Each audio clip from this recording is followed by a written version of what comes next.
ওদিকে পূর্ব মেদিনীপুরে এগরা, বাজকুল, পটাশপুর, ভগবানপুরের একাধিক জায়গা জলমগ্ন। ত্রাণ শিবির খোলা হয়েছে, যেমন ভগবানপুরের এই ত্রাণ শিবির, যেখানে দেখা গেল মন্ত্রী অগ্নিমিত্রা পাল গতকালও পূর্ব মেদিনীপুরের বিভিন্ন জায়গা ঘুরে দেখেছেন জল যখন উঠছে, বিপদ বাড়ছে, মানুষকে কিভাবে ত্রাণ শিবিরে নিয়ে যাওয়া হচ্ছে তাদের সঙ্গে কথা বলেছেন। আজও দেখা গেল ভগবানপুরে যে ত্রাণ শিবির, সেখানে অগ্নিমিত্রা পল, সেখানে তিনি কি খতিয়ে দেখলেন। আমার সঙ্গে পঙ্কজ রয়েছে, বলতে পারবে পঙ্কজ।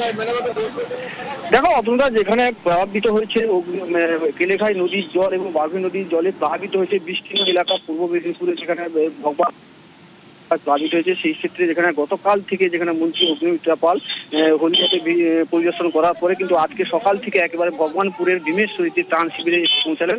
সেখানে ত্রাণ শিবিরে যারা আছেন রেস্কিউ করে রাখা হয়েছিল, যাদের বাড়িতে জল ঢুকেছে প্লাবিত এলাকায়, সেই সমস্ত এলাকার মানুষজন যারা ছিলেন রেস্কিউ সেন্টারে, তাদের সঙ্গে কথা বললেন এবং দেখলেন, এবং তাদের হাতে কিন্তু শুকনো খাবার তাদের হাতে তুলে দিলেন এবং তাদেরকে আশ্বাস দিলেন বন্যা কবলিত এলাকায় যেখানে সতর্ক থাকুন, আতঙ্কিত না হওয়ার জন্য তাদেরকে বলছেন। এবং পরিদর্শন করার পরে সেখান থেকে কিন্তু আসবে এগরা এবং পটাশপুর যেখানে আমগাছিয়া রয়েছে, সেখানে তালচিট নিয়ে আমগাছিয়া রয়েছে, যেখানে নদী বাঁধগুলো ধস নেমেছে এবং যে উপচে জল বেরোনোর পরিস্থিতি তৈরি হয়েছিল, সেই সমস্ত বাঁধগুলো তিনি দেখবেন, পরিদর্শন করবেন। আজকে সারাদিন কিন্তু এই কর্মসূচি রয়েছে পটাশপুরে।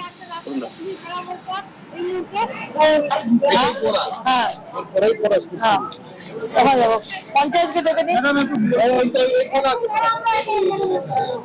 আমাদের কিছু রিকোয়ারমেন্ট আছে, প্রচুর এলাকায়